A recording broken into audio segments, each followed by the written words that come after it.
Tidak semua janda ingin jatuh cinta lagi. Sebagian hanya ingin berhenti merasa sendirian, tanpa harus berjanji apapun pada masa depan. Rania tidak pernah meminta siapapun datang. Namun suatu sore, seseorang duduk di teras rumahnya dan membuatnya kembali merasa dilihat. Bukan sebagai janda, bukan sebagai perempuan yang pernah kehilangan, tapi sebagai manusia yang masih punya perasaan.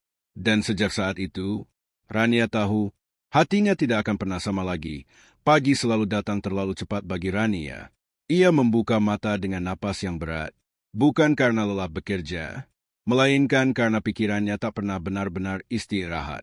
Ia menatap langit-langit kamar, kosong, seperti sisi ranjang di sebelahnya. Sudah bertahun-tahun berlalu, namun kehilangan tidak pernah benar-benar pergi. Ia hanya diam, menunggu saat untuk kembali terasa. Rania merapikan rumahnya setiap hari. Terlalu rapi, bahkan karena rumah yang berantakan mengingatkannya pada kehidupan yang runtuh. Dan ia tidak siap melihat itu. Setiap sudut rumah penuh kenangan.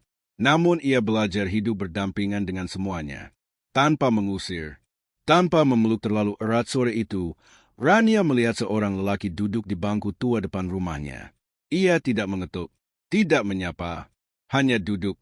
Rania ragu, namun akhirnya membuka pintu. Bangkunya memang sering dipakai orang lewat, kata lelaki itu pelan. Aku cuma istirahat sebentar. Namanya Hendra. Suaranya tenang, tatapannya tidak menghakimi. Dan entah mengapa, Rania membiarkannya duduk lebih lama. Mereka berbincang tentang hal-hal ringan, tentang cuaca, tentang jalan rusak. Tidak ada pertanyaan pribadi, tidak ada rasa ingin tahu berlebihan. Namun justru disitulah Rania merasa aman. Karena untuk pertama kalinya, ia tidak merasa harus menjelaskan siapa dirinya. Hari-hari berikutnya, Hendra sering lewat. Kadang menyapa, kadang hanya melambaikan tangan. Ia tidak pernah masuk rumah, tidak pernah menuntut waktu. Namun kehadirannya terasa, seperti bayangan yang menenangkan. Dan Rania mulai menunggu sore. Suatu hari, Rania melihat anak kecil berlari mengejar ayahnya. Mereka tertawa, dadanya mendadak sesak. Ia masuk ke rumah, menutup pintu, tangannya gemetar, air matanya jatuh tanpa suara. Ia membenci dirinya sendiri.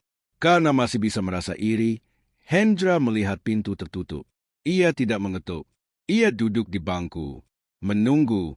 Ketika Rania akhirnya keluar, wajahnya basah oleh air mata. Aku baik-baik saja, kata Rania.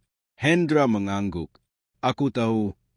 Tidak ada pertanyaan, tidak ada nasihat. Dan itu membuat Rania kembali menangis. Aku janda, ucap Rania tiba-tiba. Hendra menoleh sebentar, lalu kembali menatap jalan. Aku tahu, jawabnya, tapi aku tidak datang karena itu. Kalimat sederhana, namun cukup membuat dada Rania hangat. Aku takut bahagia lagi, kata Rania lirih. Hendra tersenyum tipis. Aku takut kehilangan lagi, jawabnya. Mereka terdiam. Dua orang dewasa, dua luka berbeda. Namun rasa takut yang sama. Sore itu, senja turun perlahan. Langit jingga. Rania duduk di teras. Hendra di sampingnya. Tidak berdekatan, namun tidak berjarak. Cukup, hari berlalu. Rania mulai tersenyum lagi. Ia tidak menyebut ini cinta. Tidak juga pertemanan biasa. Namun ia tahu satu hal. Ia tidak lagi sendirian di kepalanya sendiri. Suatu pagi, Rania menyeduh 2 cangkir kopi. Ketika Hendra datang, ia meletakkan satu di meja. Aku belum siap melangkah jauh, kata Rania. Hendra mengangguk. Aku tidak kemana-mana, jawabnya. Tidak ada janji, namun ada kehadiran. Malam itu, Rania tidur lebih nyenyak. Bukan karena masalahnya selesai, melainkan karena ia tahu ia tidak harus menghadapi semuanya sendirian lagi. Di depan cermin, Rania menatap dirinya sendiri. Untuk pertama kalinya, ia tidak melihat janda. Ia melihat perempuan yang masih hidup. Dan itu cukup. Malam turun perlahan. Angin membawa dingin yang tipis. Hendra berdiri di teras, hendak pamit. Seperti biasa, tanpa isyarat apapun. Rania belum berani menyebut ini cinta. Namun kali ini, Rania berkata pelan, duduk sebentar. Hendra menoleh, sedikit terkejut. lalu duduk. Namun hatinya tidak lagi terkunci rapat. Kini pertanyaannya sederhana, tapi berat. Haruskah Rania melangkah lebih jauh? Atau cukup menikmati kehadiran tanpa nama agar tidak terluka lagi? Tulis pendapatmu di kolom komentar. Karena tidak semua orang ingin sembuh dengan cara yang sama.